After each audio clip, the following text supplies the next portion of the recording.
Welcome to the I Hate Critics Movie Review Podcast. I'm professional film critic Sean Patrick. Hi, Jeff. What's up, Buttercup? You can find us on various different social medias that we're required to be on to actually get people to listen to this show. It's about the investment that I have in social media these days. That's about what I can muster at my age. So find us there. We do try to do updates whenever something important is happening, but it's like January, so there's really not much to post other than occasionally, popping the show up there. I guess I can say that I have been working with some friends of mine over at Movies of the 80s. I've started doing some research and writing for them and having a lot of fun. That has been a great thing. It's over on Substack, substack.com, and Movies of the 80s, if you want to follow that. Right now, we're working on a deep dive about Rob Lowe and his scandal that began. The deep dive on this is weird because it starts in 1988 at the Oscars, where he was he had a rough night, him and Sean Young, and but we began there because we found out that at the time of the 1988 Oscar show, he was dating Fawn Hall. Do you know Fawn Hall? I do. I remember Fawn Hall. So here's a man about to enter into one of the biggest Hollywood scandals in years, and he's just a year prior, or less than a year prior, he's in a relationship with the most well-known whistleblower in the country. Like, that is irony that you couldn't put into a movie script. Yeah, the 80s were something. And I wish I'd been a little older. I wish I was born in like 68 or something, so I could have experienced them as a semi-adult, so that I could have like understood more of what was going on. Because Jesus, Mary and Joseph. Between the Bakers and Fawn Hall and Jimmy Swaggart, it was a decade. It was Billy Swaggart, actually. Bob Hope on the Oscars made a joke and he called him Billy Swaggart for some reason. Because it's just I don't remember at the 89 awards. Yeah, because I was watching on Zoom today. We were hanging out and watching the Rob Lowe performance at the Academy Awards in 89, which happened before the tape came out. He had obviously, if you don't know, Rob Lowe had a sex tape that was released in 89 that was actually recorded in 1988 when he was at the Democratic National Convention of all places. I wish somebody would release it in 4K because Rob Lowe was hot in the 80s. I had no idea. I knew he was big. I had no idea how big. Like, I was looking at newspapers.com last night, and there was a poll. Oh, you mean his career? Yeah. I thought you meant his I was like, well, no. I have no idea about that. I mean, I did see it about last night. So, I mean, maybe I think it's in there somewhere. But barely, no, there was a poll that came out of teenagers talking about ranking, who their heroes are. And most of them school-age kids, not just teenagers, but school-age kids. And of course, most of them said dad. Like, number one was dad. Number two was mom. Tied for number two was Rob Lowe. and then Martin Luther King was number three. What the absolute fuck? I don't know. What was the 80s? Okay, I remember enough of the 80s, but honestly, how? He wasn't even like the biggest name. He wasn't like Michael J. Fox or anybody. Well, here's the thing. Here's what happened right before that is that Rob Lowe, his love life had been everywhere. So he almost married Melissa Gilbert from Little House on the Prairie. And then they broke up. She's wishing she had now with her husband. They broke up. And he started dating. His rebound relationship, I kid you not, was with Princess Stephanie of Monaco. I remember that. Yeah, I remember where that. On their second date, he moved into the castle. I don't remember that, but I remember them dating. Yeah. That's a thing that happened. That's a thing that happened. This is wild. The details that Brian and movies of the 80s have already uncovered that we're going to put in the story, it's got to be two parts. That's how big this is. Because there's so much ridiculous level of detail to the weird start at the 88 Oscars, to that disaster at the 89 Oscars, to um to this tape coming out, is just this bizarre look at what fame was like pre-social media. And I can't even imagine what social media would have done to the 1989 Oscars, because that show is a disaster. We Yeah. were not, and it's not just even that opening, which is on its own just one of the cringiest things to ever exist. But there was a second number that night with Rob Lowe's brother in it, where it featured Yeah. 19, 19 future stars of Hollywood, the next generation of Oscar winners, and not a single one of them went on to win an Oscar. They picked 19 people who never went on to win a single damn thing. And how, out of 19 of the brightest stars in Hollywood in 1989, they managed to find no one who would have anything remotely successful like that, is such a perfect distillation of that night in 1989. Yeah, I when I think of that Oscars telecast, I picture the photo that has gone around for years and years and years. I think Bruce Valanche posted it not too long ago that it's him singing with Snow White. That when I think of that Oscar telecast, that's exactly what I think of, is him singing Yeah. Snow White.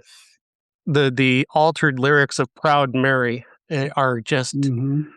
I mean, there are church musicals that have shoehorned God into pop Oh yeah, songs more carefully than how they put these Hollywood puns into that fucking song. It's wild. exactly. Oy. I was reading the lyrics today and I couldn't believe this thing actually exists. Yeah, I the 80s was great and terrible. Mm. Um I mean, aside from, like Reaganomics and AIDS and all the horrible things that happened. I mean, you had the the fall of the Berlin Wall and the Glasnost and all this, um, normalizing for a while uh, relations with Russia and other parts of the world that were so bad, and like the best music ever, and some of the best horror movies to ever come out, in my opinion. And then you turn up with Oliver North and Fawn Hall and Rob Lowe, and the pipeline from that is to now him and his best friend was a big Trumper who got arrested or something like that for insider trading a couple years ago, and I'm just Rob Lowe's like, best friend? yeah, Really? I thought he was like a oh yeah. hardcore Democrat. I don't know if he is, but his best friend was a big Trump guy who got Wow. I'd have to look it up, but I don't Mhm. really on my computer that I'm using to record this show. It's going to take 3 hours to do so. So we're not going to do that, but I could tell you the whole story. I will send Wow. you a link when I find it. That's But yeah, that's crazy. that whole pipeline, and now he went through this huge scandal, and now he's one of the most beloved people in Hollywood. Like, Yeah. nobody will say a bad thing about Rob Lowe, which is fine. I don't hate Rob Lowe or anything like that.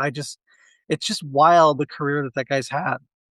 And I Yeah. think And his, people forget it was a 16-year-old girl. oh yeah, It was yeah. it was a 16-year-old and a 23-year-old. And Hmm. he was at a club, an over 21 club in Atlanta that night. So he had reason to believe that she could be old enough. And Hmm. it's possible he was very, very elevated at the time, because earlier that day he was seen in Ted Turner's owner's box at the Braves game the same day, just shirtless for some reason. Just shirtless. We don't know why. He's just shirtless. Because he's Rob Lowe and he wants people, he knows what people want. Okay.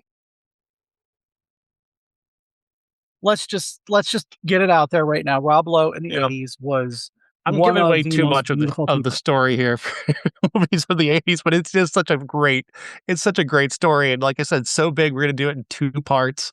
And that'll be going up hopefully next week. It'll certainly be out by the Oscars. So because We were it's an Oscars story. I'd say about like a year and a half ago, I was talking to somebody. We're talking about our '80s crushes, like our first crushes of guys and whatever. And I said that one of mine was Rob Lowe in the '80s, and he was like, "Oh my God, there's a picture of him from one of the teen magazines, and he's standing up against a tree, and he's got his arms above his head, and he's just so hot." And like, my friend was like, "That's when I started to fall in love with armpits," and I was like, "Oh, well, thank you for sharing that little tidbit, but okay." A Whatever. great line. I can't remember if it was Family Guy. It might be Family Guy where someone said they're going to go do something they're kind of unsure about doing. And their response to that is, this better not awaken anything in me. I always think about that anytime somebody has a unique fetish. What might be awoken in you? You never know. I mean, I don't know. But yeah, they just the movies of the 80s thing just one more time. It's on substack.com and movies of the 80s. They actually brought me on board to write to write a column that I was interested in, Burt Reynolds in the 80s, because there's a lot of Mm, weird shit about Burt Reynolds in the 80s, yeah. including his series of films that just failed and failed and failed. Then would hit, then failed. It's fascinating. So I got my first piece up on the movie Rough Cut, which had 4 directors, about 15 writers, and one of the greatest con men in history as the producer, who, while they're making the movie, was using the movie to finance his next Broadway production. And had it failed, the movie might never have been released. But it went on to be the most successful Broadway show of the time, which was 42nd Street. So he got lucky. He sold something he didn't own and used the money to make 42nd Street. Good Lord. Wild stuff. I love the 80s. Me too. I could talk about this stuff all day because I started reading their stuff and watching their YouTube channel when they launched last year, and just could not get over how interesting it was. Now, see, you got anything you want to mention? Well, we're going to talk about it when we do our uh classic, but Catherine O'Hara died, obviously. Um, and something we didn't talk about this week because neither one of us could get to Iron Lung, but we're going to try for next week if possible. And something that was interesting that happened is that it suddenly disappeared from some of the ranking websites this weekend after the movie about the mail order bride who made good, the sex worker who with a heart of gold or heart of black coal. When that started to tank, suddenly it was the number 2 movie and Iron Lung disappeared. So some Weird. people are calling that, yeah. Some people are calling that suspicious. Some people are saying, a couple of the websites that it happened with said, "Oh no, it was just a glitch." So Yeah, I was yeah, like, my Schadenfreude was going off all weekend, so I kept looking for various things about the movie failing. And one of the first headlines I read was Melania's a hit. And I'm like, okay, well, how did it do? And it made $7 million on the opening weekend. Um, I hate to mention this, but they paid $75 million for this thing. So yeah, $7 million opening weekend, that probably equates to, if they're at the highest end of projections, maybe 25 to 28 million in the full run of possible profit on this, which there is no profit on this because, again, 75 is far more than 20 to 25. So I know conservatives don't like math, but that's that's actual math, which means this is not a hit. This is a complete disastrous failure that was just covering up a scheme for Jeff Bezos to give Trump $75 million. Yeah, this is a money laundering Allegedly. scheme, Allegedly. allegedly. It was. Obviously. Allegedly.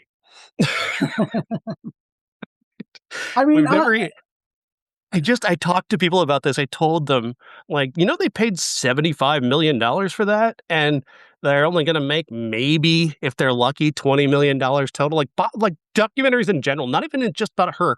Documentaries in general don't make a lot of money at the box office unless they cost very, very little, and then they can make a profit, but you're never talking about documentaries at the end of the year unless it's, Michael Moore. Like, where it's like, yeah, you're rarely gonna find the March of the Penguins was one that was right. a hit back in the day that made $100 million because it was in theaters for 7 months. But it was also adorable and well made. But there's a reason why Werner Herzog isn't the biggest star in the world. It's because documentaries don't make a lot of money. Yeah. And so there was never a chance that anyone is going to make money on this at a price of $75 million. And I kept explaining this to people, and they're like, well, politics is just, it's corrupt. What are you going to do? Hmm. I don't know. Maybe call out very obvious fraud, allegedly. I don't know. I What a businessman, that Jeff Bezos, paying $75 million so he can make back $20 million. Boy, that guy's got something. and meanwhile, What a Amazon is champ. laying off 16,000 workers. Oh, just oh god, I can't even. I had Don't a understand. It's all upside down now. It doesn't make any sense. yeah, I what did I read? I said, oh, somebody was on Threads and they were asking about if anybody was seeing it, and this lady was like, "Yeah, I had to go see it for work because she's a critic," and she she talked about it. And one of my favorite questions was, "Does she ever catch moose and squirrel?" If you're old enough, you'll get that joke. Mm. Mm, And no, she doesn't. no. Oh my god. Oh my god, yeah. The same weekend that Melania has released Brett Ratner's name surfaces in the Epstein files. Who would have guessed? Hell Surprise. Wow, what a viral marketing campaign that is. Oh, I I mean, mean, everybody come was talking on. about it over the weekend, so I guess that is quite the viral marketing move. Think about like the fact that that was the most talked about movie all weekend, and nobody went to see it. Finished third at the A box office, fourth at the a box office. self-produced, self-directed, self-starred in movie made like double what that made. Yeah, the Iron Lung is a product of a kid named Markiplier on YouTube who put the whole thing together, and yeah, he's got a huge fan base that turned out far bigger than I think anybody expected for $17 million opener. I don't think that movie cost nearly that much. So good for him. Yeah. I wish I could have been to see it, but my car is currently not running, so I was not able to get there this weekend. Oh. Yeah, join our Patreon. We'll post a link. Please, so Jeff can go to the movies and I can get a car battery. Yeah. It's all right. I'm Oh. fine. I'm fine. I can't afford to put a battery in my car, but Trump's going to make the entire Kennedy Center out of gold. It all makes sense. It all makes sense. Oh, yeah. I You know what? Say what you will about the man. If I get a $2,000 Doge check this week, I'll be more than happy because I can have Is my that a eye thing surgery and allegedly. this week? Because I'll take it. I No, need it. well, that's everybody's. Oh, well, it's coming. They said 2 weeks ago it's coming. Well, yeah, they said that Uh, the healthcare was coming 2 weeks ago too. But yeah. I was told Amazon was going to send me $200 for that lawsuit thing. They sent me like $8. oh, nice. Remember that? That's a few years ago, but I think they just did settle it, and yeah, there was like I got an $8 PayPal refund or something Oh, wow. Yeah, I think I because I think I had got 14 out had of that. account. Yeah. I think I got $14 out of that.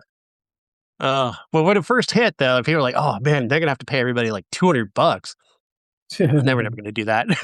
That was Mm. never happening, guys. Come on. Clearly, these people know nothing about tort law or anything. So, Or how toothless that is, and how they've mhm. paid people to rip the teeth out of tort law to prevent us from actually punishing them. Yes, yes. Because it costs them less to pay politicians to defang tort law than it does for them to pay when they have to go to tort court. You Yeah. see how that works? It's a bad idea, you guys. It's a bad system that we've created for ourselves that we do nothing about day after day after day.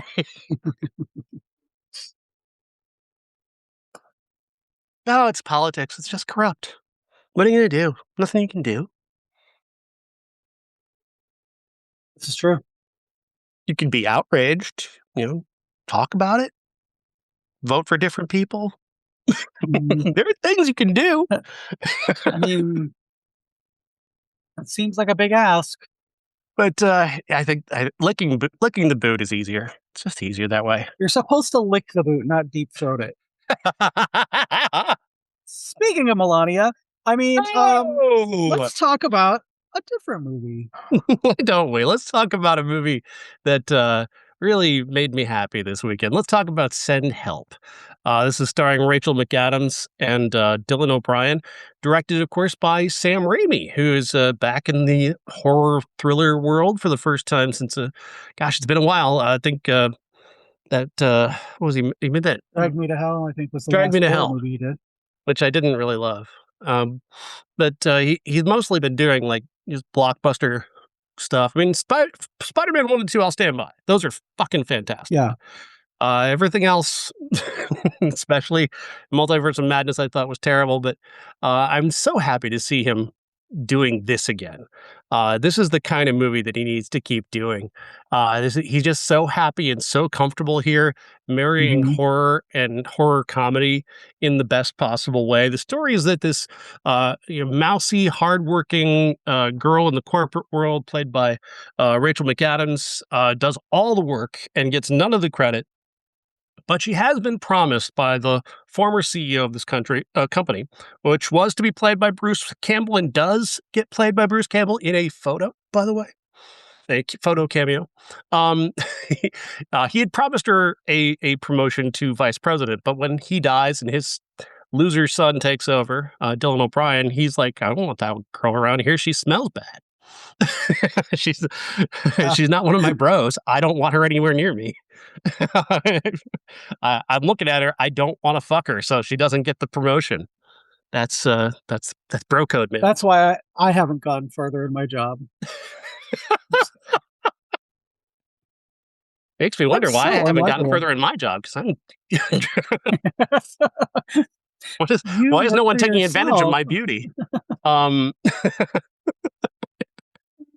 but yeah, she's not gonna get her promotion, but she does do all of the work, and he's advised by one of his people that if you fire her, you're not going to have anything to take with you to this big meeting he has overseas.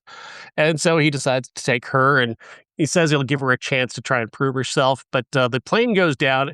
The plane crash sequence in this movie is extraordinary. It's one of the best plane crashes I've seen in a movie.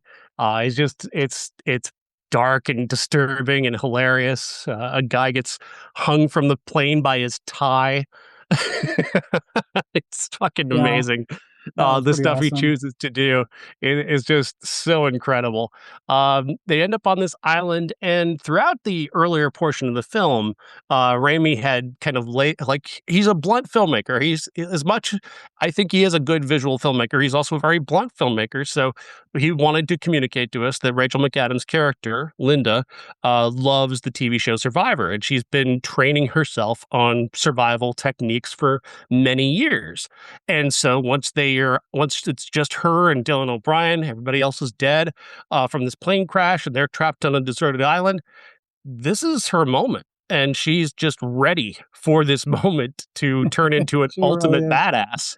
Uh, she's got shelter. She fixes he's got a broken leg where the bone is sticking out, and she manages to just tape it back together like a field surgeon. It's amazing. Um, and just she goes boar hunting and just has this amazing fight with a boar that is gross and disgusting, and just had me thinking Evil Dead all over again, which is just a that's really hitting me in the feels. Um, you're right in my wheelhouse there with the gross out Evil Dead mentions.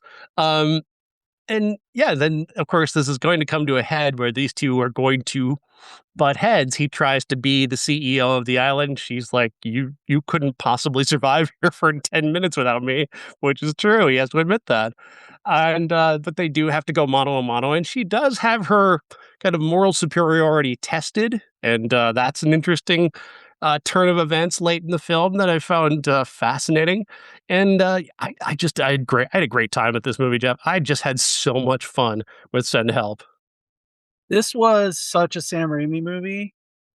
I it had the vibe of his earlier stuff.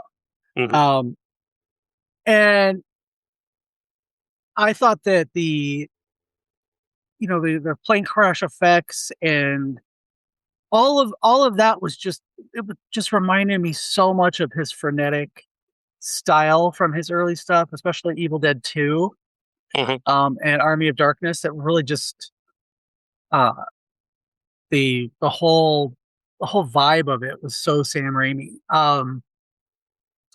And another thing that is like it's kind of a trademark of him, I think, is the shifting tone, because sometimes it's a comedy, sometimes it's a horror movie, sometimes it's a thriller. And I think he works so well within all of those genres that it kind of it kind of all comes together in a really good way. Hmm. And none of like even though that she is the protagonist, she is not a likable character all the time. Mm. Most of Yeah. the time, honestly. She is that person that you work with that you're just like, oh God, is she coming over? I had my last office job, I had a lady like that who was, oh, everything was just so great. And she would like she get so passionate about dumb stuff that she'd like get tears in her eyes. Nice person, but just one of those people when you saw her coming, you were just like,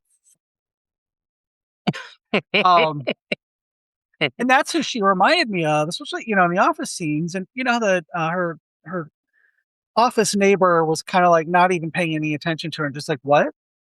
Like, Yeah. are you And that was so realistic in an office setting.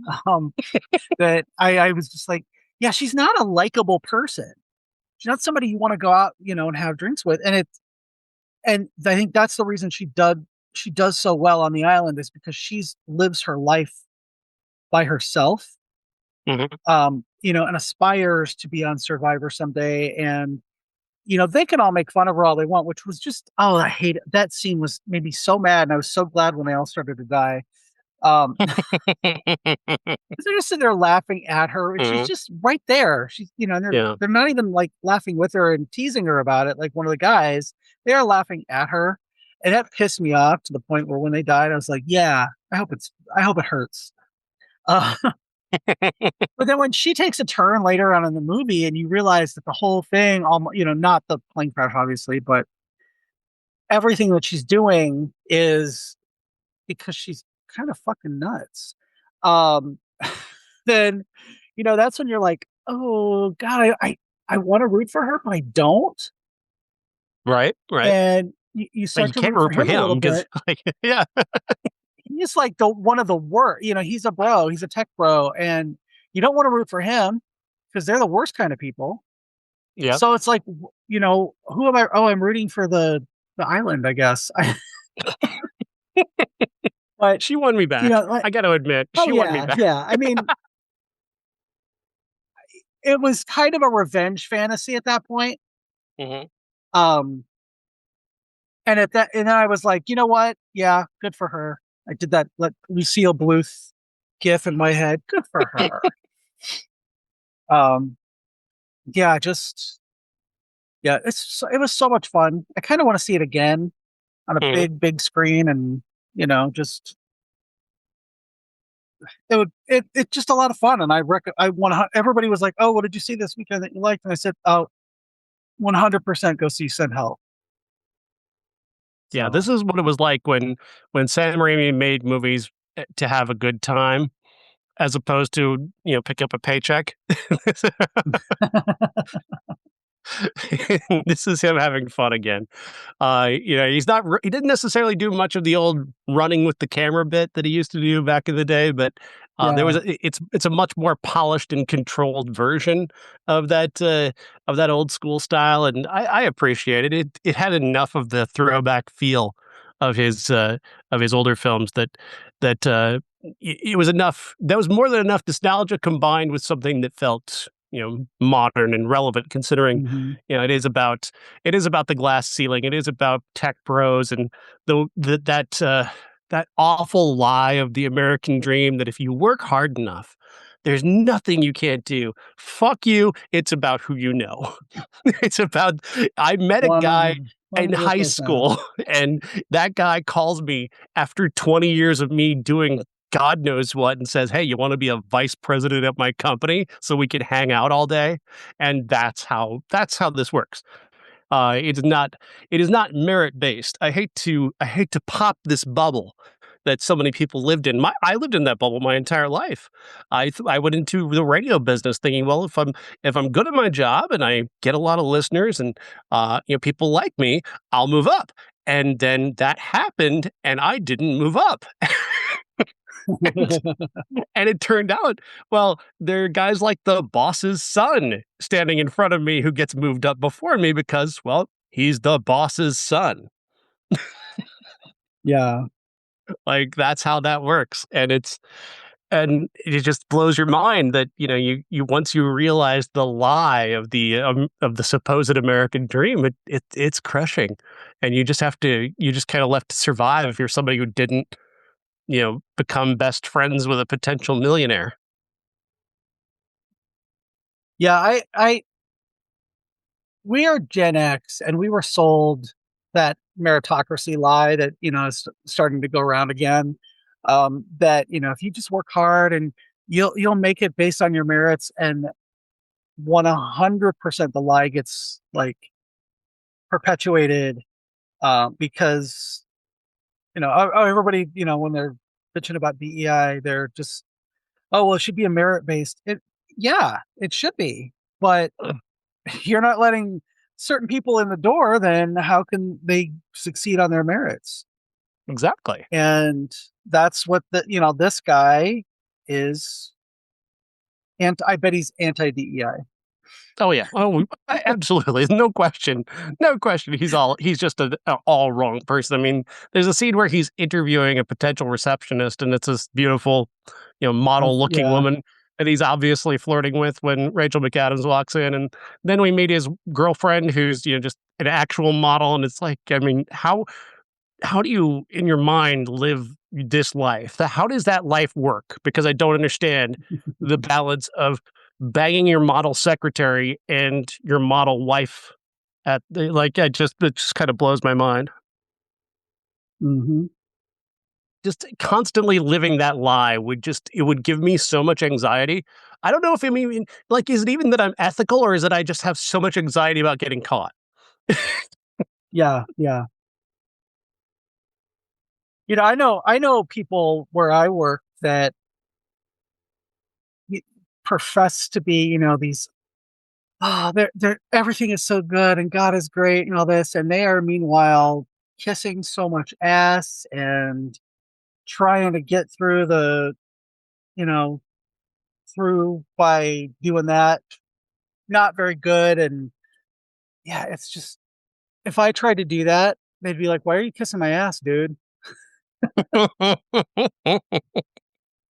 Oh my god, this ass kisser. Oh, leave me alone. I Right? didn't know him. I didn't know him in college. I'm not giving him a raise. Oh, yeah. My last office job was a lot like that. So, Disgusting, man. I get it. I get wanting to have fun with your friends, but like that's not how it's supposed to work. That's not what we were yep, sold. exactly. Everybody should just start a business.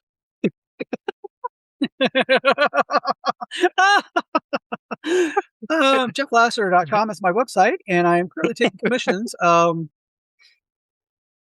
actually did update part of my website. I've been saying that for months. Oh, I that's nice. finally did update part of it. So, Yeah. It's not easy to do when you have to go to an actual job that pays you money and do that all day. And then the hustle bros will tell you, well, then you got to grind. Fuck you. yeah. No, I'm going to live part of my life too while I'm also wanting to do this other thing. Fuck you. Like If I that could just fucking get bullshit. stranded on a desert island, and that would be great. Especially, especially if there happened to be a, a luxury house there that I could break into and live off. If we could get Sydney Sweeney and Amanda Seyfried from The Housemaid and Rachel McAdams together to just continue, like this could be the theme of 2026 of women just killing bros, just finding bros that need to go and getting rid of them. This could be the trend. We've just stumbled on the trend of 2026. We are not actually condoning murder on this podcast. We're making a joke. This is a This is satirical satire. talk This is about satire. killing bros.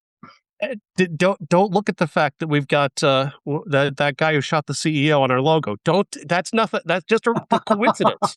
That's a His coincidence. name Jeff is just thinks Luigi he's hot. Mangione. Put some goddamn respect on his name. Jeff just thinks he's hot. That's all. Because objectively, he is hot. Like, I know straight men who are not even that like comfortable in their sexuality who are like, yeah, that's a handsome dude. I still don't like Bad Bunny though. He might get off. It was He might get off. objectively beautiful. He Well, I might mean, get away with it. It's so funny. It's not funny. He killed a person. it's not. Somebody give No. Luigi a day pass. Oh my god. So it's Compassionate so fucked release. up. But this is welcome to the show. This is a perfect Yeah. distillation of the show and how it works. If you've never listened before, this is what you're in for every week. You are probably very, very upset with us right now. And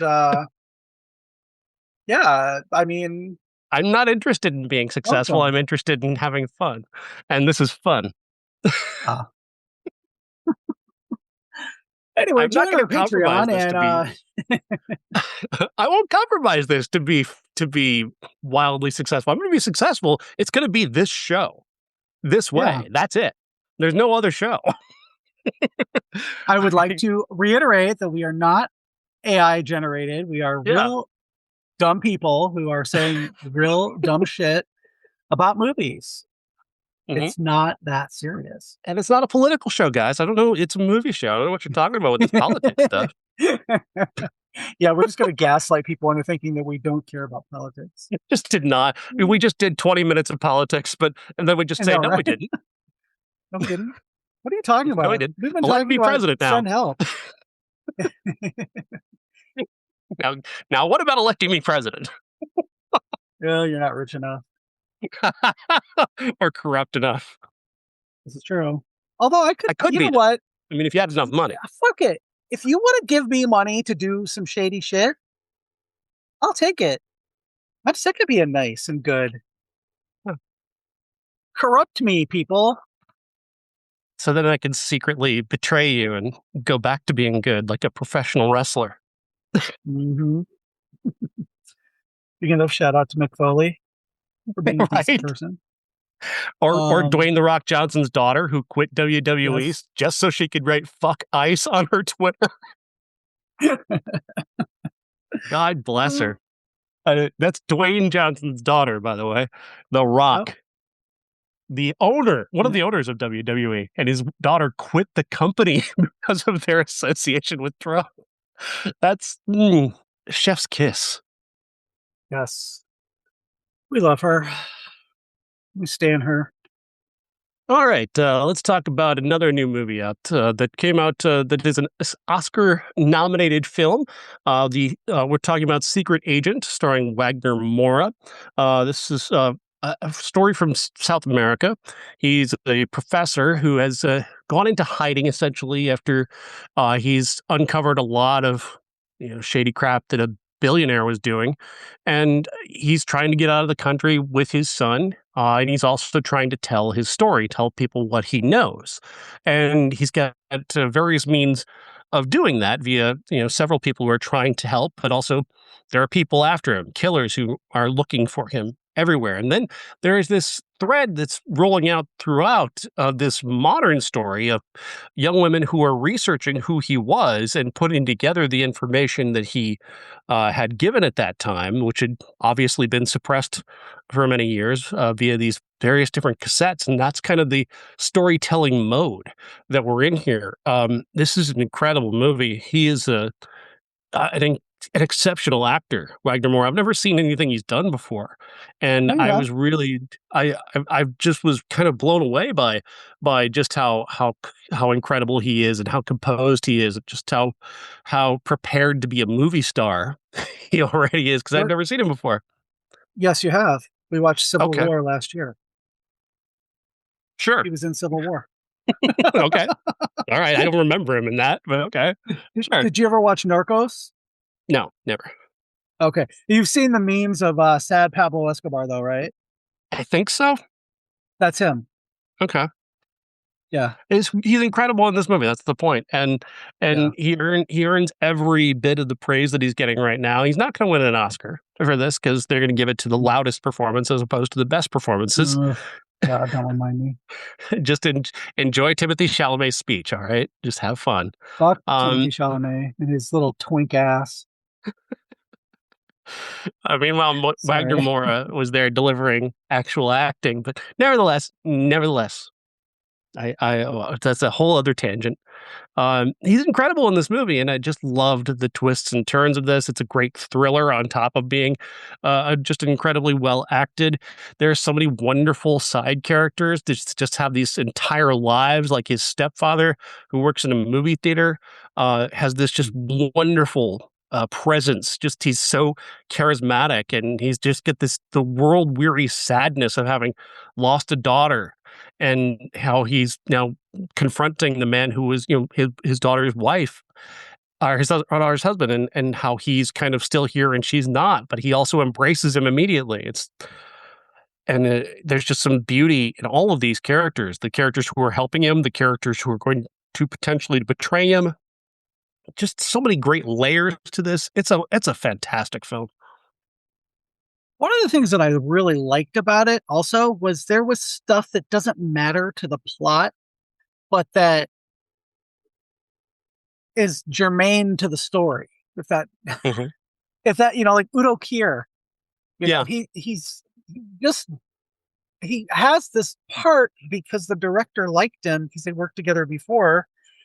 But him being a German soldier doesn't really. It's not something that absolutely matters to the overall plot, but still, it's just like so. It's so like good. yeah. Well, in terms of You know, theme, he's just he underlines several different themes, like of identity, and because he's not even a German soldier, he was actually a Jew yeah, who was yeah, yeah. tortured in World War II. Okay, But these corrupt assholes have decided that because he's German, obviously he was a German soldier, and that he was injured in the war, and they just continuously just torture him for an entire scene to get him to show off these many scars that he has, scars, yeah. and that's just like he's symbolic of how persecution has lingered for centuries, innocent people who have been damaged by a corrupt system. Like that's a great piece of theming. Anybody who says that is tangential to this plot doesn't watch the fucking movie, because that is part of the theme. Themes, I know that's kind of a hard concept for a lot of people to have, but themes are important. If something feels tangential and you can't connect it to the rest of the movie, that's bad. But if it feels tangential, but then you can connect it to the overall theme, that's good. That's a good piece of storytelling. I missed it because I was trying to read with my bad eyes. Oh, sorry. Yeah. um, and there's a theme very early on of police corruption and just sort of the casualness of death in this culture Mhm. that he's in, and in 1970s Chile, where there's just a body sitting at a gas station. Just the guy had attempted to rob the gas station. He got shot and killed, and he's been there for long enough that he's become a problem, just a very big problem for people, and nobody seems to be coming. Nobody seems to be doing anything about it. And you watch as Wagner Moura is just kind of lost in thought about this, just kind of looking at this body that is being, that is just decaying in the street with no one caring. And that is going to come back later, folks, in a way that you don't want it to. And that's, Yeah. again, it's just a great piece of storytelling. I mean, I just can't say enough about the visual aspects of this, and just the ingeniousness of underlining your themes in a way that doesn't distract you from how interesting and compelling your main character is. One of my other favorite side characters was Sebastiana, Mm. played by Tanya Maria. Oh, fuck yeah, Who, she was great. if they made this movie, um, like if they remade it for America or whatever, she would 100% be played by Catherine Hunter. Same energy. I kept thinking of her in that role. I was just like, oh, she'd be great. But Tanya Maria, this role was actually written for her, and her actual real name is Sebastiana. So the fact that the she's the person who gives a lot of the exposition for who everybody is, Right. but doesn't feel like she's an expository character. No, that She's she's you just know she's she feels like a perfect emblem of the world that they've yeah, built. yeah. She's talks about, I'm 77 years old and I was born in 1900 and I've been smoking forever and I'm going to keep smoking until I die. And, all these little character traits of hers that just make her feel like somebody, even if you turn off the subtitles, you would still kind of know who she is. Yeah, because 'Cause she's just so, yeah, because she's not merely just she's running an underground railroad for people who are trying to get out of the country, and she's 77 years old, and she's just over it all. And she's also, like, yeah. meddlesome, so, like, she's funny, and she's brassy, and she'll just, like, she introduces Wagner Moura to a teacher who's also, there in this underground railroad, and, tells them both of their business just immediately, and Hmm. to put them together. And Oh it's just yeah. like Yeah. Just, that's that meddlesome, character that you know from so many other movies, and that's just so fucking great. I couldn't help but think of, for my American remake, if it were made, say, maybe 30 years ago, Linda Hunt would play this character. oh yeah. Yeah. Yeah, Catherine Hunter is the modern day Linda Hunt, let's face it. Yeah, yeah. Um, they're probably about the same age. But no, I this was probably my favorite movie that I watched this week, that I hadn't seen before. Um, just in terms of the storytelling and the like the depth and how much you get attached to the characters. Um, because Armando is, and I think it's Wagner Moore. He's so sensitive as this guy who just he's uncovered this. He's lost his wife, and all he wants to do is get his son and leave and get out of the country and live a life with his son, who he cares about more than anything else. Um, and it just shows on every aspect of the movie. Everything like that's written on his face, you can tell he just wants to move on.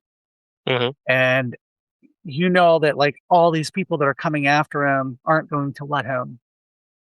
Um, there's a scene where he gets shot at, or attempted to be shot at, that the guy starts shooting in his office, and you're just like, oh, this is it. This is it. I know it. This is it.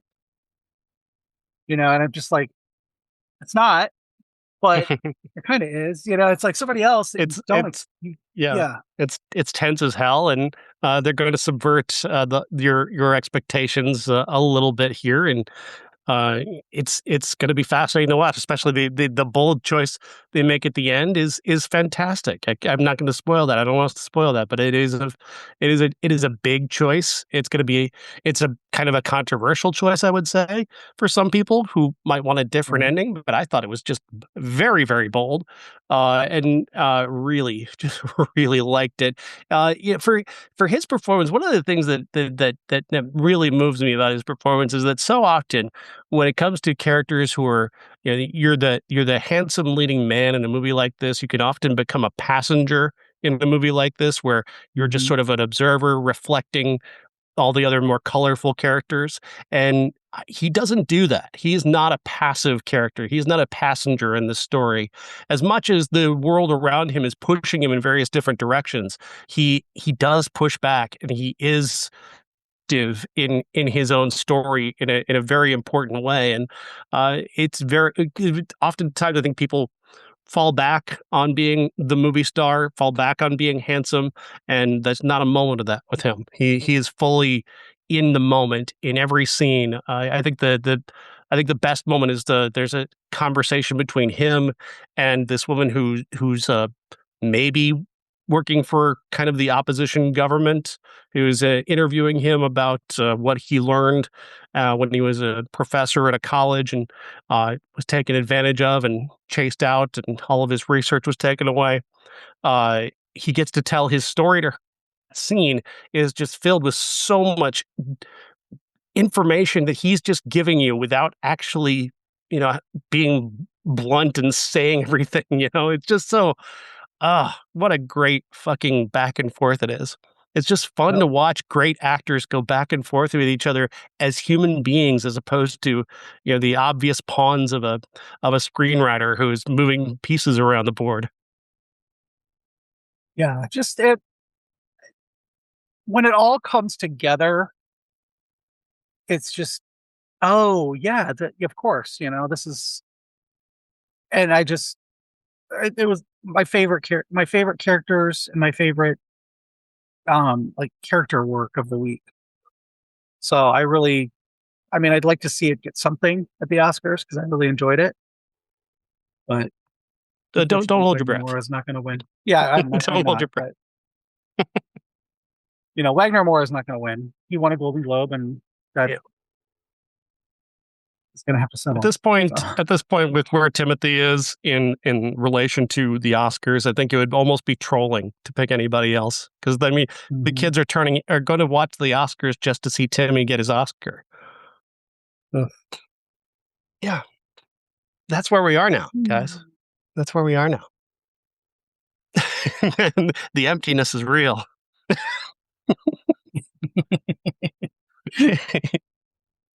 Oh man, I'm just glad he's not like he's not. He doesn't seem drunk, so it's not going to turn into. He's not going to turn into Shia LaBeouf, I don't think. But he's like He's giving Shia LaBeouf energy a lot of the time, and Yeah. it's kind of disturbing. Uh, Nevertheless, leaving that behind, I know I've been hard on Timmy on the show, and I apologize because I do like him. I'm excited for Dune 3. Yay, Dune 3. okay. Um,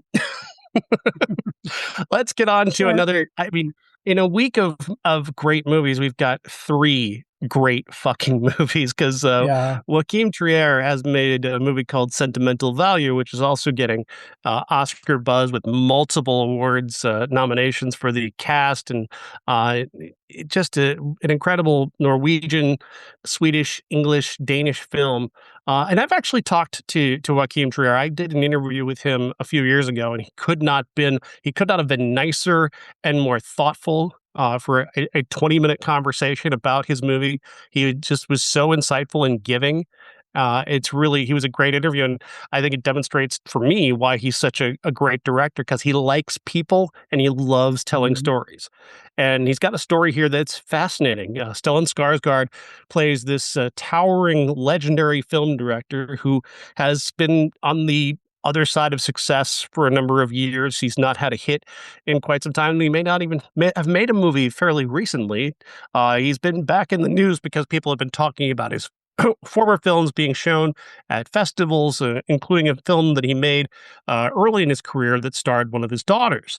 And that film is getting a lot of attention again. And so he's decided on his next movie almost subconsciously to dig into his own past to find something to be passionate about and artistic about, and starts to try and connect with his daughters, who he abandoned years ago when their mother was sick. It's a very toxic relationship. They don't get along. One daughter, gets along because she feels she has to. Renata Rensby, Nora, absolutely wants nothing to do with him and has no time for him whatsoever because of his bullshit. And I'm right there with her. He's there because he's also going to shoot this movie about his life at their childhood home, which is where their mother Yeah. had passed away. And it's like this guy he's both becoming introspective in a way that is interesting, but he's also just that callous that he doesn't consider other people's feelings about it.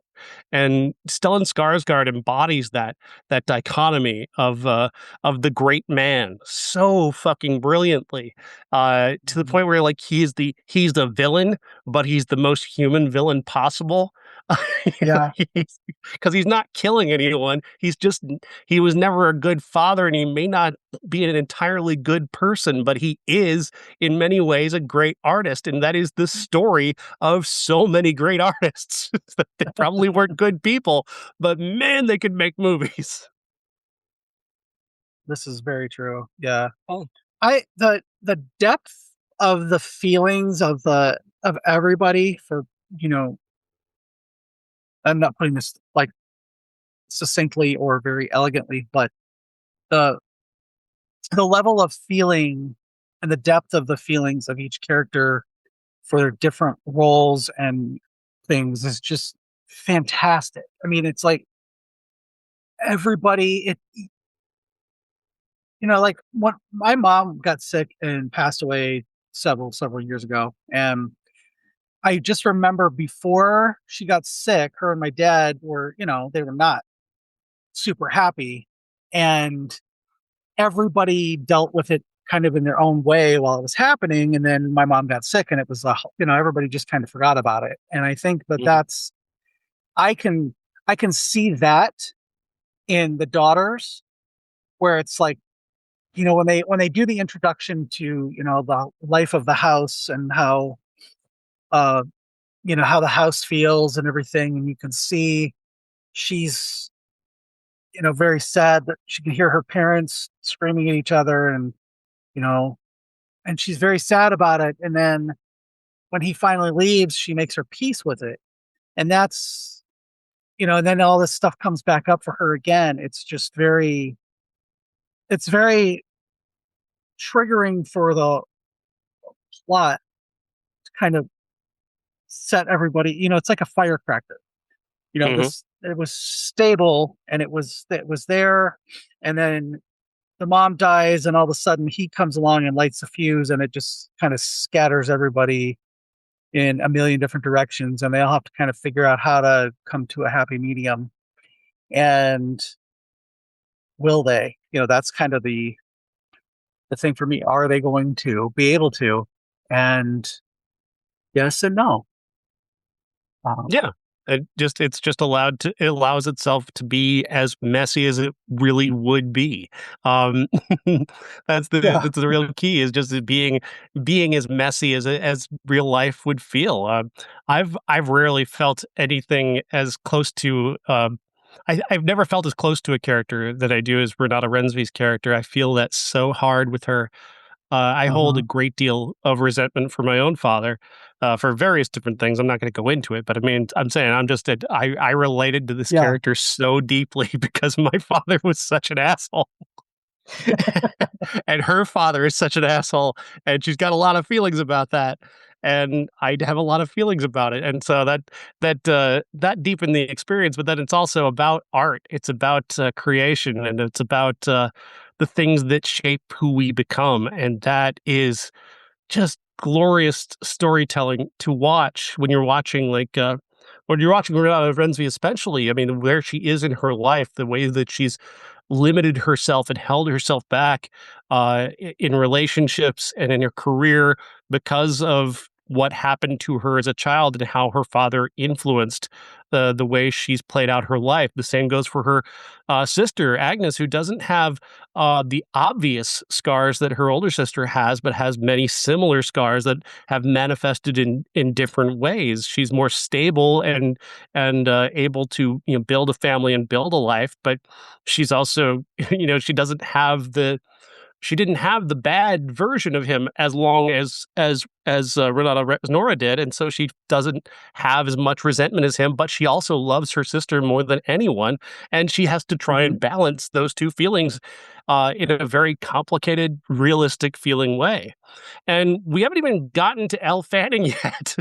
Oh Elle yeah. Fanning plays a character named Rachel Kemp, who is a big time movie star. She meets Stellan Skarsgård's Gustav at a film festival. It kind of resembles Cannes. They never say that it's Cannes, but it resembles it, and they have a great time together. And he tells her he's making a movie, and she moves her life around so that she can star in that movie. And she's the only reason he's going to get the movie made that he wants to make about his life. But he also has this American actress who's got to be in it now, and he's got to figure out how to get her to be more of Yeah. a Swedish actor somehow, and kind of put this circular piece into this square hole.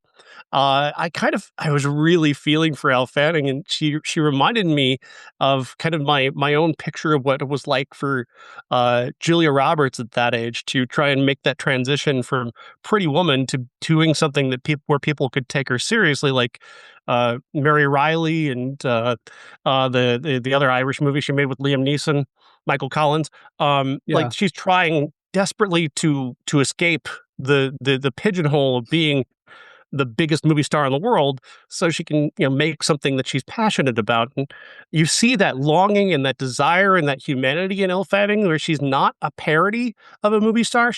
Not she's not broadly clueless about who she is, and she has these a pair of wonderful monologues that come from a very self-aware place that you don't expect from this character, because it could be so easy to write a parody of a movie star, a clueless, blonde-haired movie star who doesn't understand the difficult European emotions at play.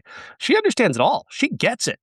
She can't do the accent, and she doesn't necessarily have the background to fully relate to how these people relate to each other because she wasn't there.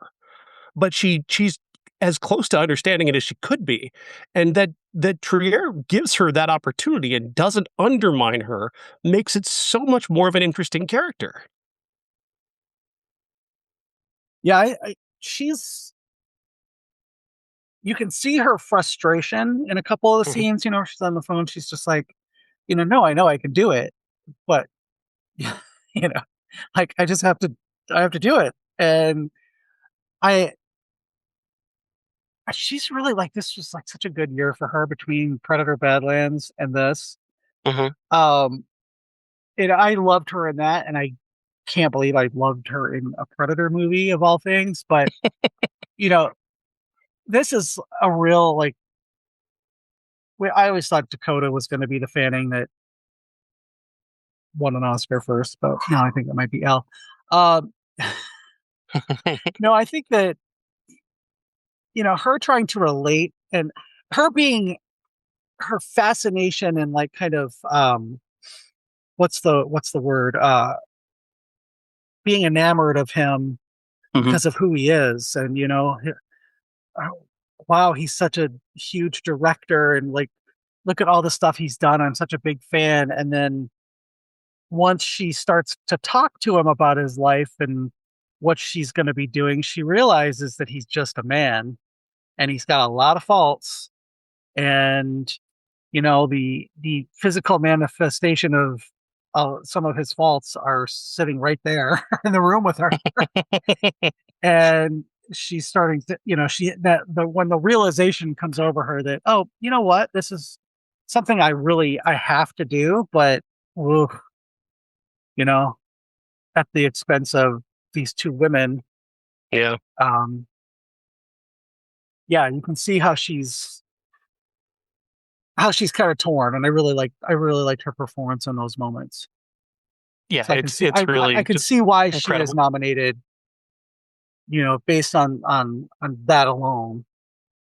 It's So, incredible, like, for her and Inga Lilius to also be nominated in supporting actress and Renata in best actress and Stellan in supporting actor. I mean, that just tells you just how, yeah, this movie is that incredible. This movie is that mhm. well put together. How it didn't get it didn't get best picture or best director. It's just kind of bizarre, really, because Yeah, yeah. how do you get this many nominations in the acting categories, but you're not going to give the director any credit for that? Mhm. Like, that doesn't make any sense. Um, yeah, that is not the loudest direction in the world. So I understand Hollywood, that it needs to be louder. I get it. I get it. Yeah, Josh Safdie. I keep coming up like I hate Timothy Chalamet and Josh Safdie. I don't. I love fucking Uncut Gems. It's a great movie. I just don't like I just don't like Marty Supreme. I just don't. Yeah. I want a quiet movie about human beings, not an over the top presentation of fucking ping pong. this is this is not the time for ping pong. That's all I'm saying. We're kind of an important moment here, and it's not time for ping pong, Tim. Yeah. There's maybe more important things happening. He doesn't care. He's Maybe a with a movie about perverse government man. corruption and a guy, running from his life from the government. Maybe that has more relevance right now than the ping pong guy. I don't I would know. absolutely 100% love to see that movie directed by Josh Safdie. Oh my god. The paranoia and the freneticism. To his style, The yes, that is absolutely yes. Yes, I can see what you're saying, and that would be a yes. very different movie, but it would be quite good as well because he is a Mhm. very good director. Enemy of the State. Josh Safdie's Enemy of the State. Right now, I mean, that would feel perfectly at home, Yes, I yes. think. Yeah, so Mhm. don't quote me as saying he's a bad director. He's not. He is not. Nor is Timothy a bad actor. It's just not Yeah. this movie. Not now. It's like I just want to grab Marty Supreme and say, "Not now. Not you. Not now. Go sit in the corner with your ping pong balls." This In an alternate adults are talking right now. timeline, if Elon hadn't like messed with a bunch of stuff, sure, Yeah. sure. If the election doesn't get stolen and we're not taken over by fascists, absolutely we could talk about the ping pong Yeah, movie. yeah. I'm I'd actually totally be open like, to oh my chatting god, I about the really ping loved it. pong movie. But Oh my god. we're in a fascist hellscape right now. I don't want to talk about ping pong. Yeah, we are now a left-wing conspiracy podcast. Just kidding. Not a conspiracy. You're a distraction right now, Timothy. I know what you're doing, and I Yes. get it. I feel you. I feel you. It's not the You time. could just Not the stick your time. face in Kylie's crotch and shove it. Unless you're going Or is it to Kendall? I take don't know. the I Oscar can't stage remember. and say fuck ice, it's not the time. Not the time. Mm-hmm. Mm-hmm. You know who would do something like that? Mm-hmm. Catherine O'Hara. Oh She yeah, would take the 100 stage fucking and say percent. fuck ice. Because there's no possible way that she would take their side. Yeah. You can't be Well, friends with she was Christopher Guest and Canadian. take that This is true. side. Plus, she's Canadian, so she Yeah, would not like the annexation of Canada, exactly. or Our she did classic this not. week is dedicated to one of the greatest comic actresses to ever live, Catherine O'Hara. Best known for many as the mom from Home Alone, but known to people who love movies as somebody who's worked with Christopher Guest repeatedly and is genuinely just one of the funniest human beings on the planet. She is just the most exceptional comic timing, the most incredible use of physical humor. Her face is funny, Hmm. even when nothing else is funny. Her manner is funny. She is the embodiment of absurdity, and this is something so many actors do not understand. So many actors wish they understood how to play absurdity and have it not overwhelm a movie that doesn't have inherent absurdity. Yeah. Well, Christopher you Guest, don't take away the humanity of yeah, these people. That was her biggest gift. exactly, which is totally about this movie, Best in Show, because her and Eugene Levy could be under any other director. These are broad caricatures. These are a guy with goofy teeth and his Two left slut feet. wife Don't with two forget his left two left feet. feet. I'm sorry. That is just such an ingenious. Literally. Literally, it's such an ingenious detail. I felt like they must have come up with that in the moment, and they're like, "Okay, we got to get Gene two left shoes because that's too good." Yeah. Like he riffed that off the top of his head, and suddenly they had to go with it. Oh my god. I can imagine that. I can imagine that. Maybe they planned it. Maybe they planned it, but it felt like that's just what it felt like, and it's that kind of you know ability to follow something that is just absolute gold. Uh, it's just such a great Christopher Guest trait as a writer and director and a collaborator with this group of people that he's with, because he's got such a great group of people who want to do what he's doing. Um, he doesn't get it right every time, but Best in Show is probably the best, I think, the best distillation of his personal style. Waiting Oh for yeah. Guffman is very good. I'm not a big fan of A Mighty Wind, but there's a moment in A Mighty Wind with Catherine O'Hara and Eugene Levy where they're singing a song that culminates with them kissing, and it moves me to tears. It does. When I see it, it moves me to Hmm. tears. I don't like the way he ended A Mighty Wind. Didn't like the ending. I was very Yeah. anti that ending, but because I thought it undercut too much of the integrity of the rest of the story. But um, this movie is like the perfect example of what he does. This heightened, absurd style of comedy with these very absurd characters who somehow feel at home in this movie. Like they could exist in this universe and be real and also just be wildly charismatic and funny. And the people he's got here with Michael McKean and John Michael Huggins and oh God, Parker Posey, Jane Lynch, Oh, just god. this remarkable group of people who are they're given these character traits and they just go. There's like he's just taken the reins off of them and just let them run with these Hmm. ideas and where they're going to take them, and it's so exciting to watch. It's a high wire act.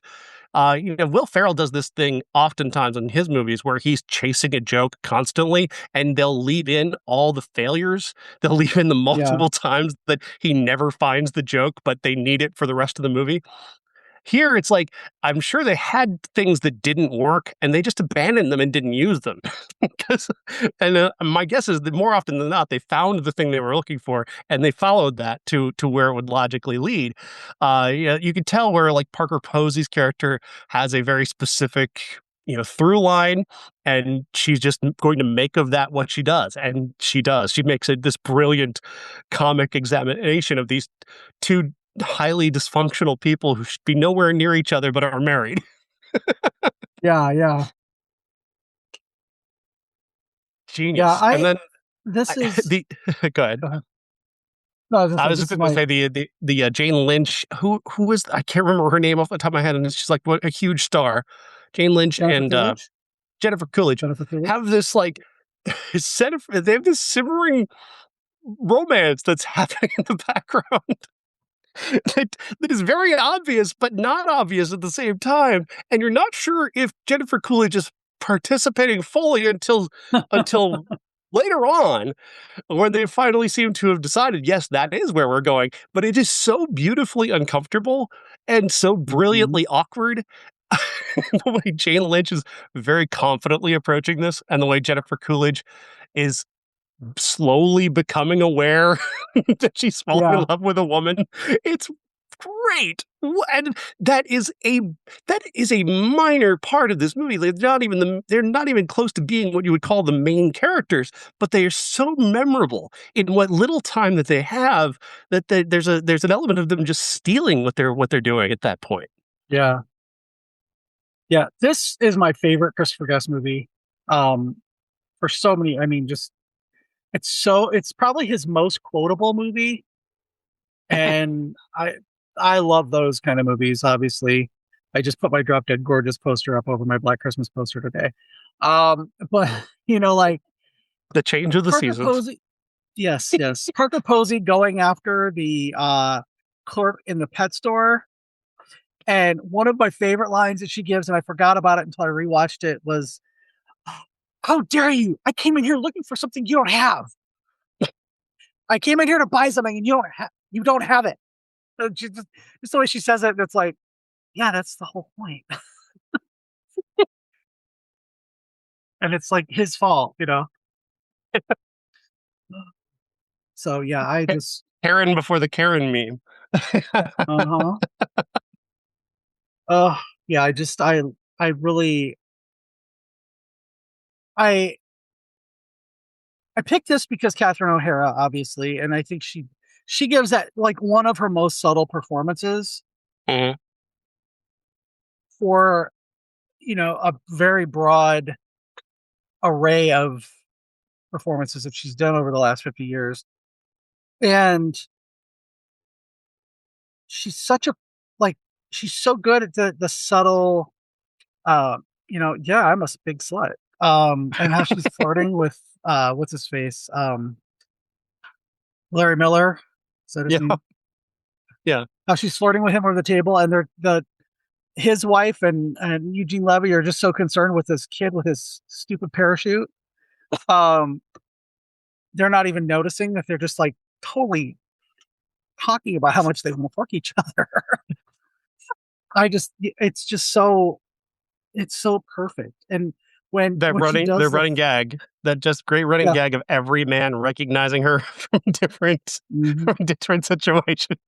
It's just It's so like, good. do you remember the movie Who's That Girl?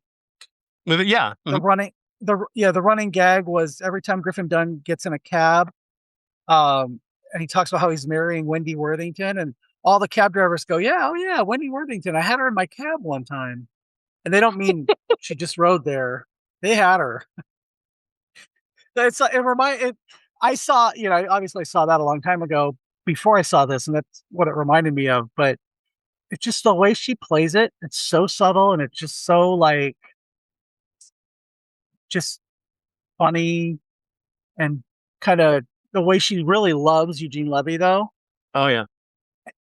And it doesn't get over the top until after they've won, and they go back and they're recording songs for Terriers. I'm not singing like that. Ah! It's like, oh my god, stop! Please stop! Please stop! Yeah, it just I roared with laughter during that scene. I did. I yeah, just could not. I could not process what I was looking at, and it at once it feels so intensely cringe. At the same time, it feels so potentially real. Yeah. Oh, yeah. Well, Like I mean, I you feel see like there's got to be this person in the world somewhere. the level of delusion in the music industry. Come on. Yeah, yeah. I mean, you look back, like we were talking about the '80s earlier, and like guys would just like these rich guys would just make movies with no talent for making movies whatsoever, but they would do so just so they could meet Playboy models and sing and like Mhm. write the songs that they're going to put in the movie about them, about how great they are. It is wild that that exists in the world, and I'm just endlessly fascinated by that level of delusion. It is so funny to me when somebody is that completely lacking in the awareness of what they're not good at.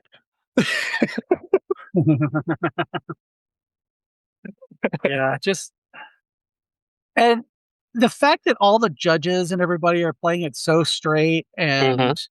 and, they're just like, "I want them in this order. That's how we're doing it." And then there's Fred Willard. Chaos agent Is Fred Willard. Yes. Well, do you know how they did that? They told him they did not want him to know a single thing about dogs, because most of this movie was improvised. They have a whole, there's a whole, like, breakdown of each character and whatever, but most of the dialogue is completely improvised. And they told Fred Willard they did not know they wanted him to know absolutely nothing about dogs. And so he avoided everything about dogs, learning about dogs. And the other guy whose name is escaping me right now, they told him they wanted him to know whatever there was about dogs. These are the dogs that are going to be in the show. Learn everything you can about them. So he did. And they talked about how he actually knew more than some of the actual commentators that do these.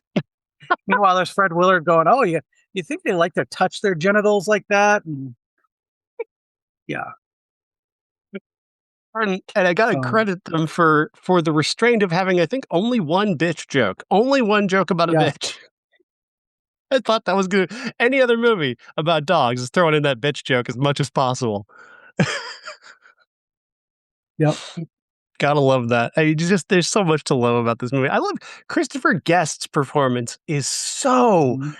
dedicated. He is buried deep within this character, to like to a degree where it feels like method almost, like the way he's Yeah. dedicated to this character who is this he runs a bait shop, he has a basset hound, that he loves and he's taking to this dog show, and he is so real. He could live in any small town in the country running an actual bait shop.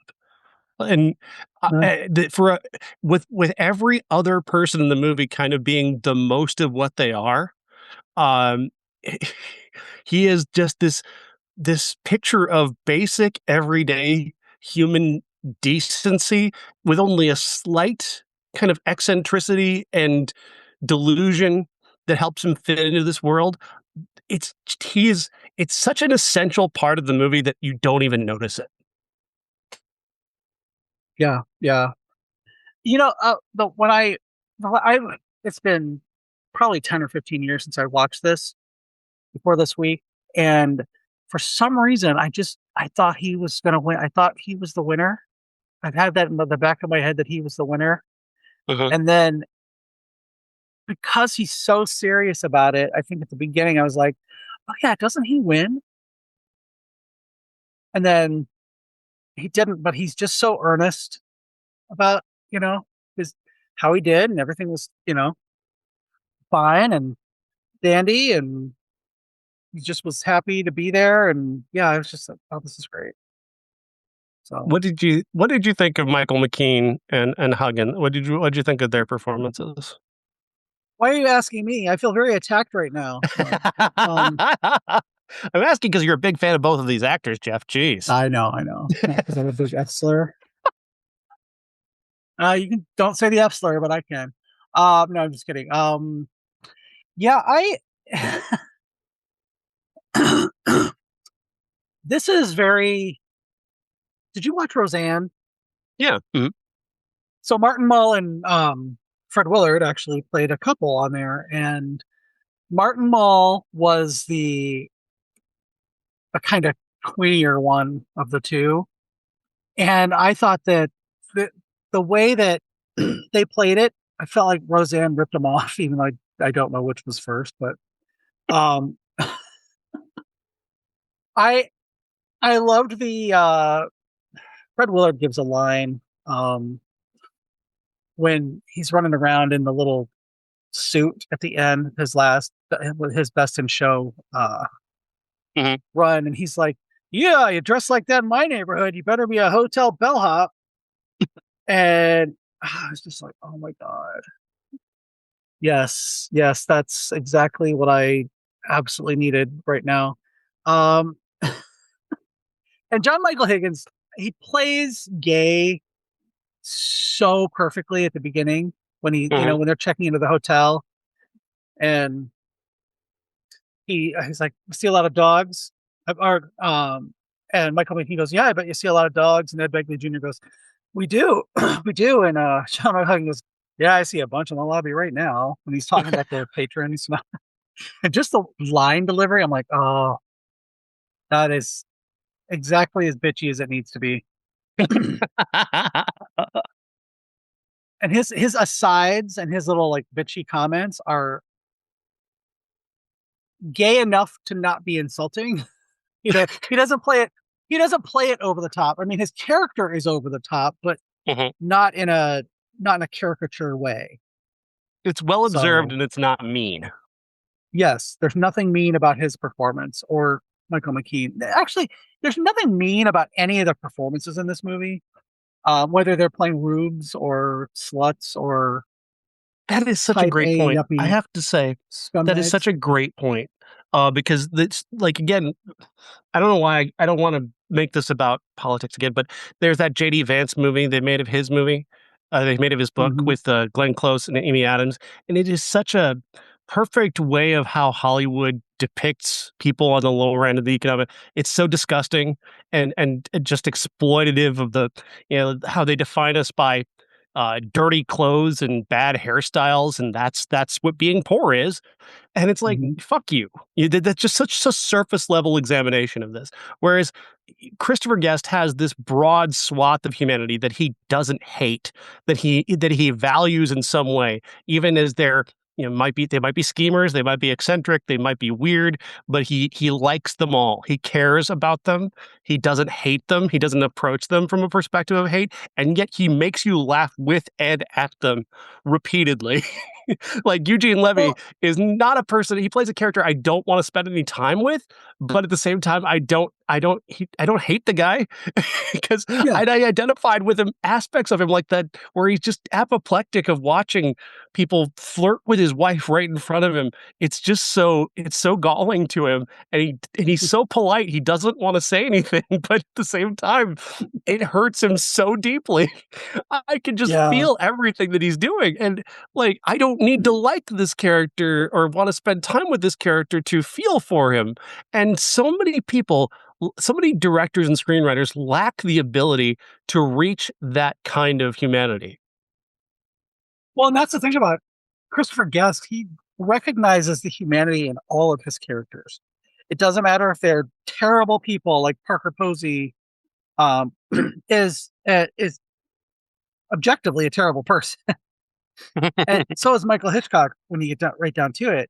But he recognizes that they're still people. Yeah. And one of the things that we miss today is that people do things for a host of reasons, but in the end, almost everybody still has some shred of humanity. Not talking about anybody in the Epstein files, um, or even JD Vance at this point. But you Mhm. know what I mean? I mean, it's like people's general. I don't like to think that anybody is inherently evil. I think Right. everybody has a shred of humanity, and they make choices based on stuff that they don't really have a lot of control over sometimes. Mhm. Um, but he never makes you like hate anybody. I can't think of anybody in his movies that you really actively hate. You can laugh at some of them and how stupid they are and their choices, but there's not really anybody that you actively hate, especially in this movie. Everybody you're just like you're kind of rooting for everybody in this movie. Um, you know, they could do a clue thing where somebody different wins every time, and I would still be happy for each one of them for different reasons. Yeah, I mean, you could make multiple different endings to this movie, and they all work, and they would all have a kind of an ingenious quality to them, that would make the movie as good as it is. Uh, that's just again, it's another part of the magic that he can take this in any direction. He's going to come away with something satisfying, Hmm. and Yeah, a just weird form of suspense comes from that as well. Like, who is going to win? right. Yeah, who's gonna win? Well, how will they take it? How will they deal with it? And I could think the only people that would have like been smug or anything, I think would have been uh Scott and Stefan. They would have been a little smug about it. Mm, But yeah, I think that it's one of my favorite comedies. I'd probably say top 10, maybe even top 5 comedies because of that, because of the way he yeah, handles these people. yeah, Um, yeah. It's and it's it's an interesting concept too. I've never really given it enough credit before. In the past, like I've always admired it, but watching it this time, and yeah, a lot of it is there's a recency bias. There's the grief of having seen Catherine O'Hara pass away recently that does color some of it for me. But in terms of what I'm trying to say here, but I just fell in love with it. I fell in love with Hmm.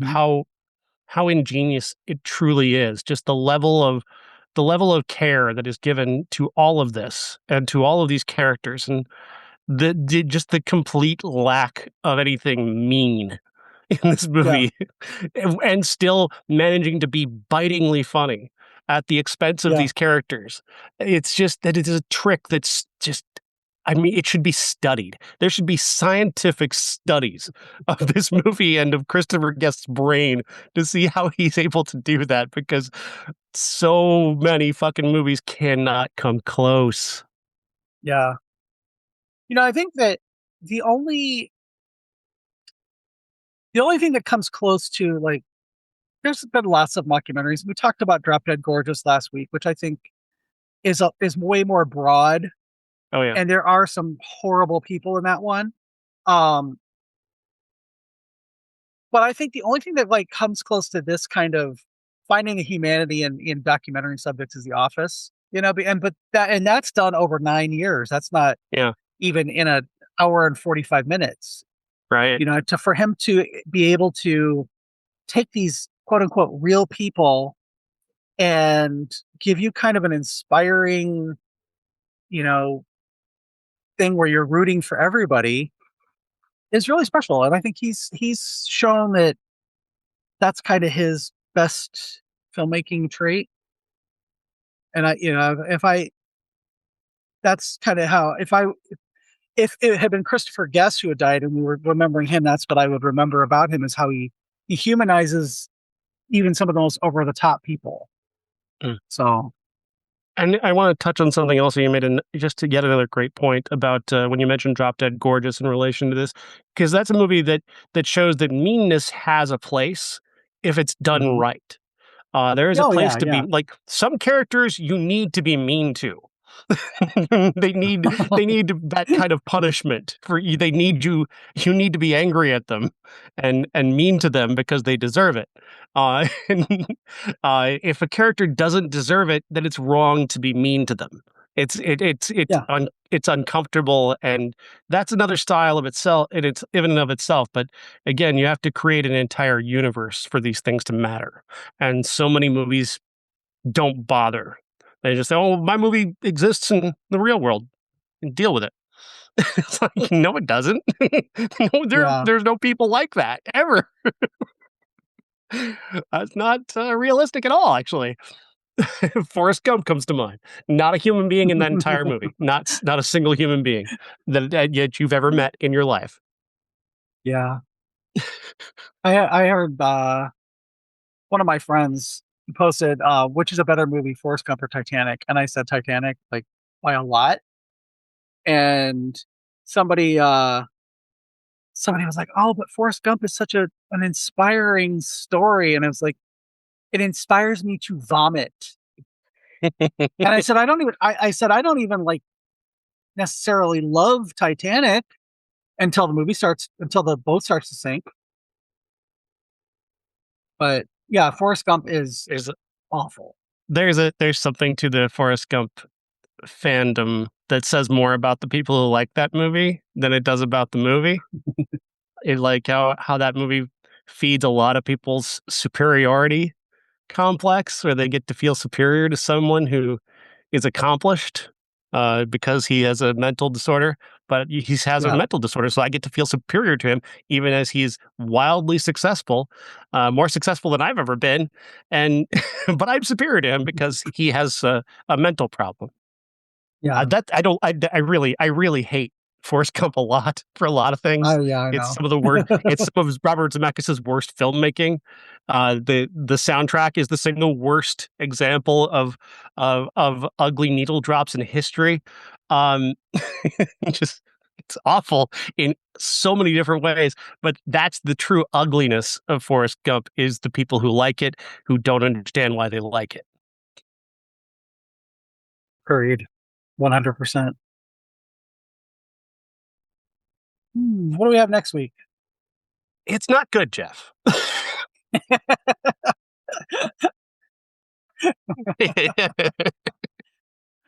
Oh, remember um, when January was the dumping ground instead of February? uh, right? So basically, Um, there's a movie called Solo Mio with Kevin James, which apparently is a religious romance film.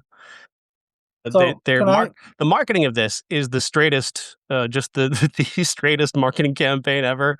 Hey, ladies, you buy a ticket, your man gets in for free. uh, Oh, God. Sorry, I'm just. Oh my I'm God, just gonna like let fuck off and die. everybody know. I'm gonna let everybody know. When there is an Angel Studios movie, we are not going to do it because we do not serve. We I personally don't support Christian nationalism, and that's what all of these movies are kind of aimed at.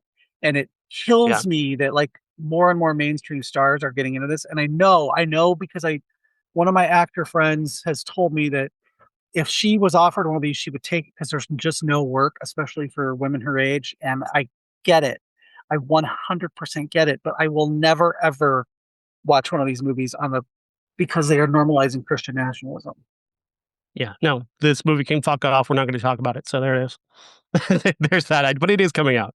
I wanted to mention that shitty marketing campaign. Um, That's terrible. 'Cause fuck you. Because fuck you. It's not the 50s. Fuck off. Um, Yeah. it'll never be the 50s again as long as I'm alive. I will fight you. I will fight you on this. You can't have the 50s back. Fuck off. Nope. You can watch old clips of the Ed Sullivan Show, and that's it. That's all you get. That's all I'm giving you. Watch Leave It to Beaver. Then it somehow gets worse because there's another Strangers movie coming out.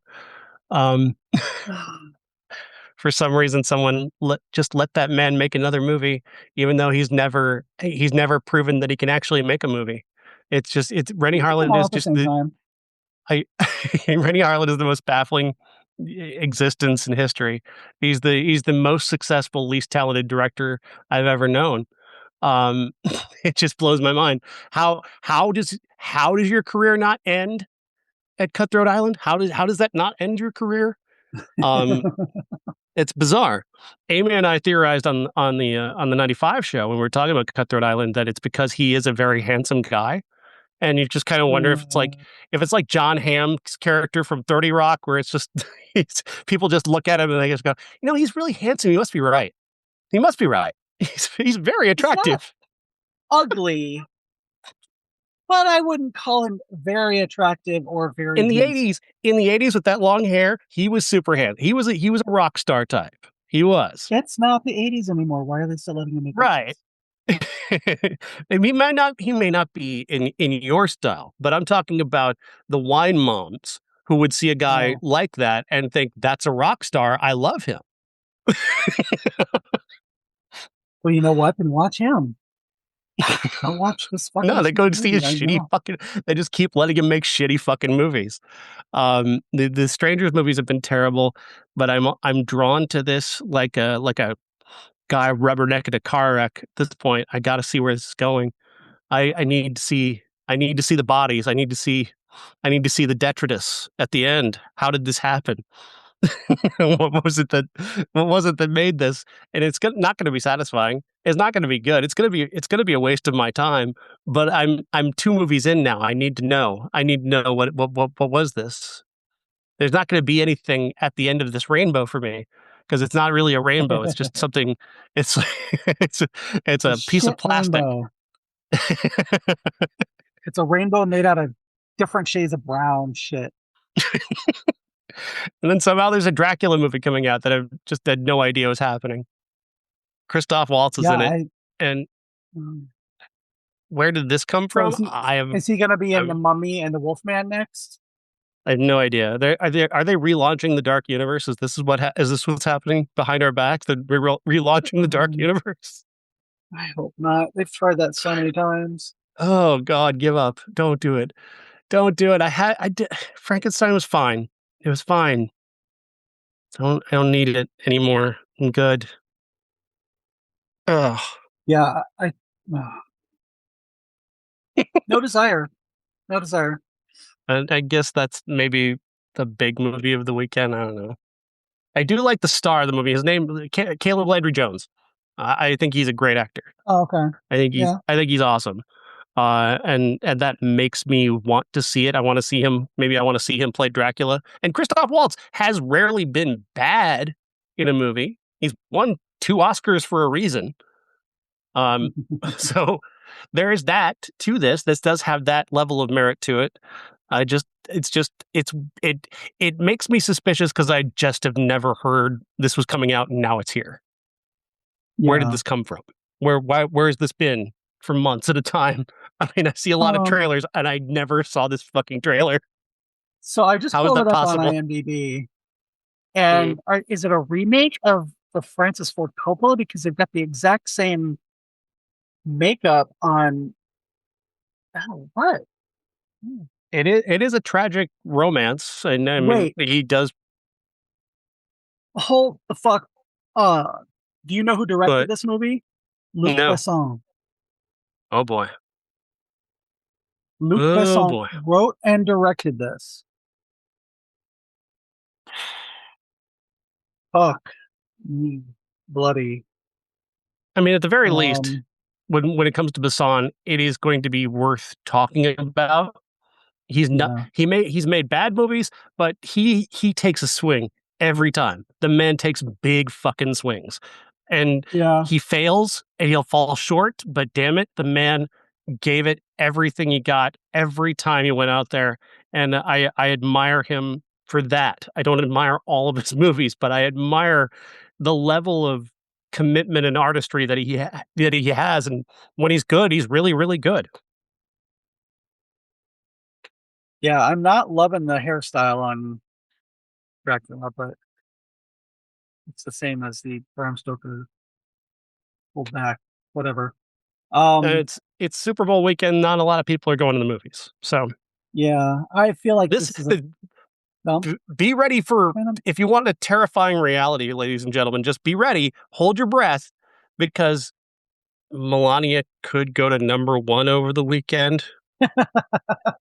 I'm I, I I'm telling you, the astroturfing on this on a Super Bowl weekend when the rest of us are off doing something else, the astroturfing of Melania, the high bar here, if they could push it, if they could get back to 7 million for a second weekend in a row, that could make it a competitive weekend for that movie.